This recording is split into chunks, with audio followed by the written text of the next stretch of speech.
नमस्कार दोस्तों, आप देख रहे हैं HW न्यूज और महाराष्ट्र की सियासत से लगातार नई नई खबरें आ रही हैं और पल पल में नए नए डेवलपमेंट होते हुए नजर आ रहे हैं। और अब बड़ी खबर ये आई है कि शिवसेना ने एकनाथ शिंदे के ऊपर एक बड़ा एक्शन ले लिया है। शिवसेना ने एकनाथ शिंदे को महाराष्ट्र असेंबली से जो विधायक दल का नेता उन्हें चुना गया था उस पद से उन्हें हटा दिया है और अब अजय चौधरी को विधायक दल का नेता बना दिया गया है। यानी कि शिवसेना अब लगातार एकनाथ शिंदे पर एक्शन लेती हुई नजर आ रही है और अगर ऐसा ही होता रहा तो हो सकता है कि उन विधायकों पर भी एक्शन ले लिया जाए जो इस वक्त एकनाथ शिंदे के साथ गुजरात में हैं। आपको बता दें कि शिवसेना ने यह दावा किया है कि इस वक्त जो बैठक हुई थी, इस बैठक में 33 विधायक शिवसेना के बैठक में मौजूद थे। यानी कि अगर 33 विधायक मौजूद थे तो एकनाथ शिंदे के पास लगभग 20 से 22 विधायक हो सकते हैं, ऐसी आशंका जताई जा रही है। और जैसे ही ये एक्शन लिया गया है उसके बाद एकनाथ शिंदे ने अपना पहला ट्वीट किया है और एकनाथ शिंदे ने अपने ट्वीट के जरिए कहीं ना कहीं उद्धव ठाकरे पर निशाना साधने का काम किया है। अपने इस ट्वीट में एकनाथ शिंदे ने यह बताने की कोशिश की है कि कभी भी सत्ता के लिए उन्होंने अपने हिंदुत्व को दांव पर नहीं रखा। कुछ वक्त पहले एकनाथ शिंदे ने यह ट्वीट किया था और इस ट्वीट में उन्होंने ये लिखा कि हम बाला साहब के पक्के शिवसैनिक हैं, बाला साहब ने हमें हिंदुत्व सिखाया है और सत्ता के लिए हमने कभी धोखा नहीं दिया और ना ही कभी धोखा देंगे। यानी कि उनका ये कहना है कि सत्ता की लालच में हमने कभी भी जो हमारा हिंदुत्व है, जो बाला साहब ठाकरे का हिंदुत्व है, जो आनंद दिघे का जो हिंदुत्व है, उसको कभी भी हमने दांव पर नहीं रखा और कभी भी सत्ता के लिए हम धोखा नहीं देंगे। तो ये एक तरह का स्टेटमेंट इस वक्त एकनाथ शिंदे की तरफ से आता हुआ नजर आ रहा है। इसके अलावा आपको बता दें कि ये भी खबरें आ रही है कि आज शाम को अहमदाबाद में अमित शाह के नेतृत्व में बैठक होने जा रही है और इस बैठक के अंदर एकनाथ शिंदे शामिल हो सकते हैं और महाराष्ट्र के पूर्व मुख्यमंत्री और महाराष्ट्र के एक तरह से चमत्कारी नेता इस वक्त उन्हें कहा जा रहा है देवेंद्र फडणवीस, वो भी शामिल हो सकते हैं। ये बैठक आज शाम को होगी, इस तरह से ये कहा जा रहा है। हालांकि ऑफिशियल अनाउंसमेंट इसको अभी तक नहीं हुआ है, लेकिन सूत्र लगातार ये कह रहे हैं कि आज शाम को अहमदाबाद में अहम बैठक होने जा रही है और इस बैठक में ये फैसला लिया जाएगा कि महाराष्ट्र में आगे की रणनीति बीजेपी की कैसी होगी, एकनाथ शिंदे का क्या रोल होगा, एकनाथ शिंदे को किस तरह से साथ में लिया जाएगा और एकनाथ शिंदे के अलावा और भी जो बाकी के जो विधायक आएंगे उनके साथ कैसे सरकार बनाई जाएगी और कैसा कोर्स ऑफ एक्शन होगा, इस बारे में चर्चा की जाएगी। देवेंद्र फडणवीस इस बैठक में शामिल होंगे, ये भी सूत्रों के अनुसार लगातार ये खबरें आ रही हैं।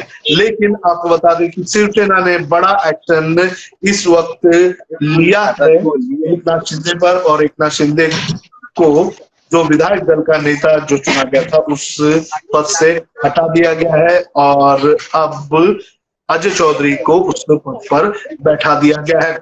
आपको बता दें कि एंटी डिफेक्शन लॉ जो है वो 37 विधायक पर के बाद ही जो है वो इफेक्ट नहीं करेगा। यानी कि अगर एकनाथ शिंदे के पास 37 विधायक होंगे तो वो दूसरी पार्टी बना सकते हैं या फिर इंडिविजुअल के तौर पर अपने 37 विधायक को साथ में लेकर वो जा सकते हैं बीजेपी के साथ। लेकिन फिलहाल जो नंबर गेम यहाँ पर दिखाई दे रहा है, उस नंबर गेम में एकनाथ शिंदे जो है वो एंटी डिफेक्शन करते हुए नजर नहीं आएंगे। यानी कि वो अगर छोड़कर भी जाते हैं तो उनके पास उतना नंबर नहीं है। लेकिन जो ट्वीट उन्होंने किया है वो ट्वीट कहीं ना कहीं ये बता रहा है कि वो इस वक्त उद्धव ठाकरे को सीधे सीधे आंख दिखाते हुए नजर आ रहे हैं। वो बता रहे हैं कि जो आपने गठबंधन किया है कांग्रेस और एनसीपी के साथ, ये गठबंधन पूरी तरह से गलत है। और उन्होंने ये भी कहा है, जो मीडिया रिपोर्ट्स लगातार आ रही है, कि एकनाथ शिंदे ने ये शर्त रखा है कि अगर शिवसेना को सत्ता में वापस आना है, सत्ता में बैठना है, तो उनको सिर्फ और सिर्फ बीजेपी के साथ ही अलायंस करना होगा। अगर बीजेपी के साथ अलायंस नहीं करते हैं तो हो सकता है कि कुछ और कदम उठाया जाए। तो ये काफी गंभीर स्थिति इस वक्त महाराष्ट्र में शिवसेना के लिए बनती हुई नजर आ रही है। मुख्यमंत्री उद्धव ठाकरे के लिए ये स्थिति काफी गंभीर है, क्योंकि उद्धव ठाकरे ने ये कहा था कि वो पूरे 5 साल सरकार चलाएंगे और उनकी सरकार को किसी भी तरह से कोई भी दिक्कत नहीं होगी।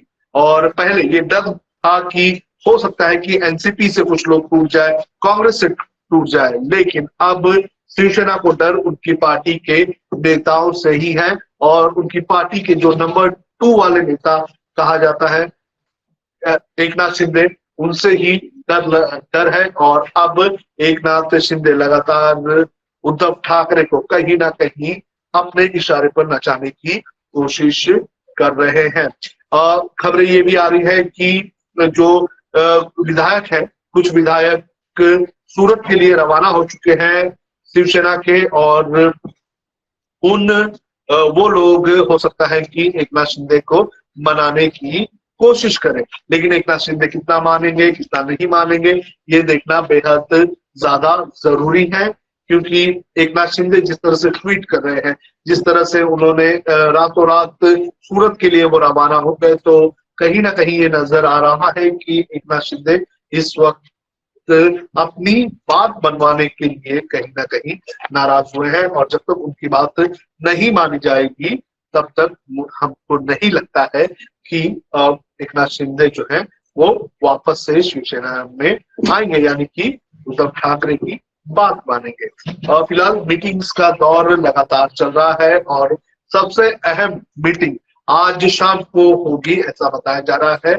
और ये मीटिंग होगी अमित शाह की, ये मीटिंग होगी देवेंद्र फडणवीस की, और ये मीटिंग होगी एकनाथ शिंदे की। और अगर तीनों की बात सही बैठ गई और एकनाथ शिंदे की मांगों को मान लिया गया, और एकनाथ शिंदे अगर बीजेपी की बात मान लेते हैं, तो हो सकता है कि हमें नई सरकार महाराष्ट्र में देखने मिले। कुछ ना कुछ उठापटक जरूर किया जाएगा और कुछ ना कुछ जोड़ तोड़ जरूर किया जाएगा, ताकि अब महाराष्ट्र में बीजेपी की सरकार बने। तो नंबर गेम्स की अगर बात करें तो 288 सीट वाली महाराष्ट्र की विधानसभा है, 2 जेल में है और 1 विधायक की मृत्यु हो गई, जिसके बाद बहुमत का आंकड़ा जो है वो 143 होता है। यानी कि पहले 288 विधायक जब थे, तब 184 145 जो है वो बहुमत का आंकड़ा था, लेकिन 3 विधायकों के कम होने से अब 143 हो चुका है।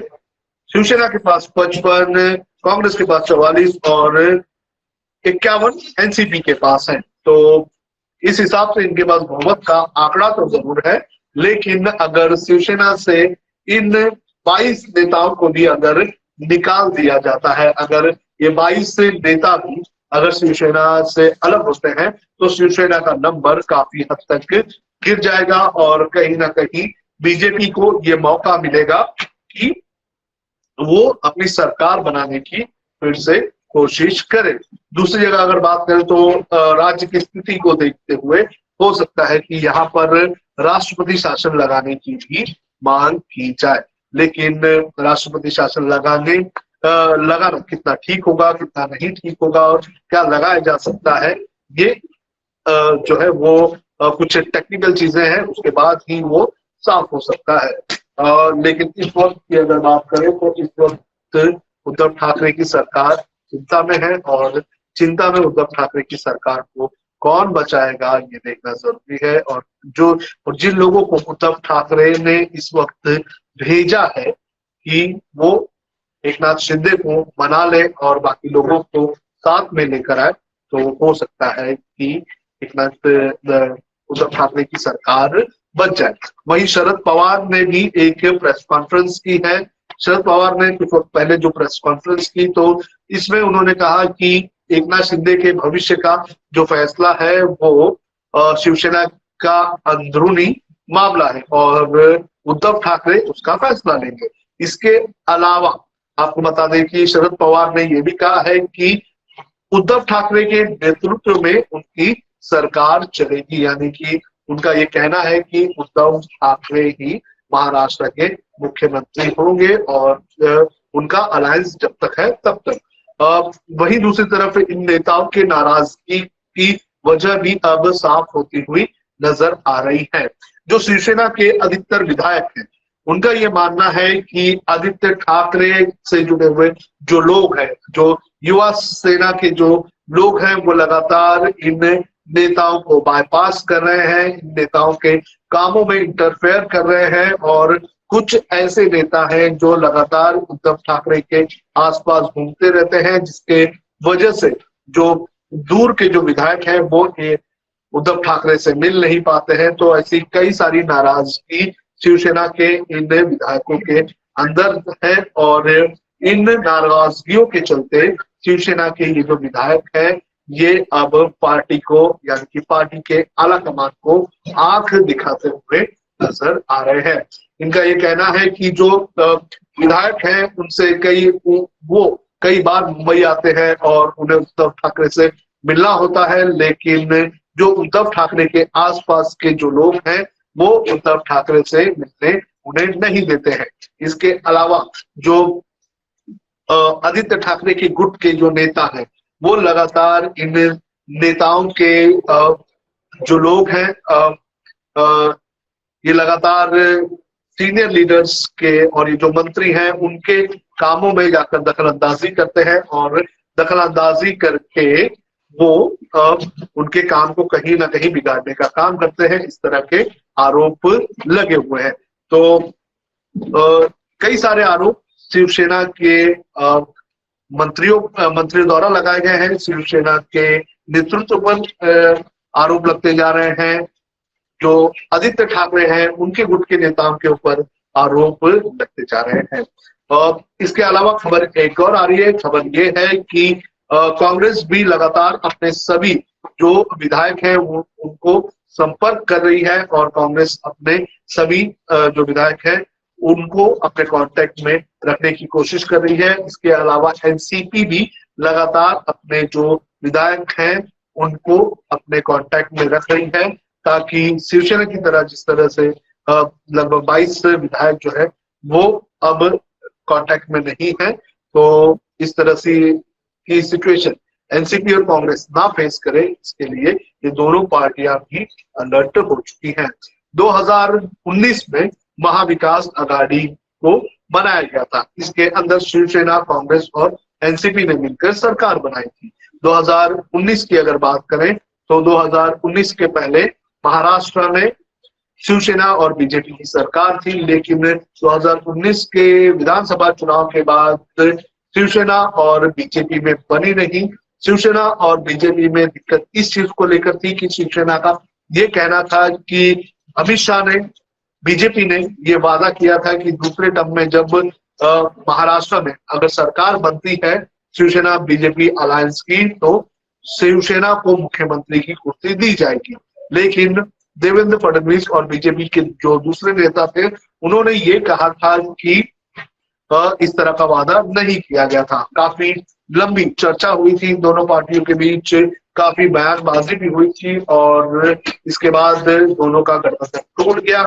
इसके बाद एक दिन सुबह अजीत पवार जो कि एनसीपी के नंबर 2 माने जाते हैं, वो और बीजेपी दोनों ने मिलकर सरकार बना दी थी।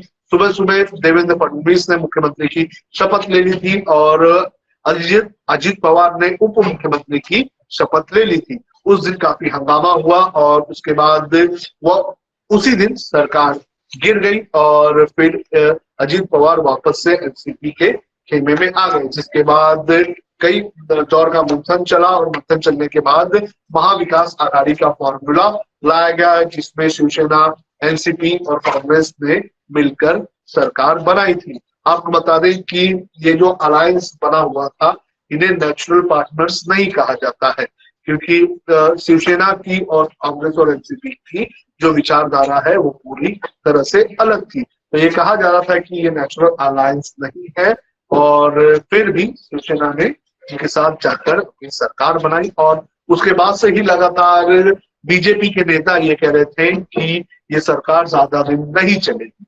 अब देखना जरूरी है कि अब जो बैठक होने वाली है, अब शाम को ये बताया जा रहा है कि अमित शाह की जो बैठक होने वाली है, उस बैठक में कौन कौन सी चीजें निकल के आती है, और जो मांग की गई है एकनाथ शिंदे की तरफ से, उस मांगों को मान लिया जाता है या नहीं, ये भी देखना बेहद ज्यादा जरूरी है। पल पल की जो भी अपडेट होगी हम आप तक पहुंचाते रहेंगे। आप देखते रहिए HW।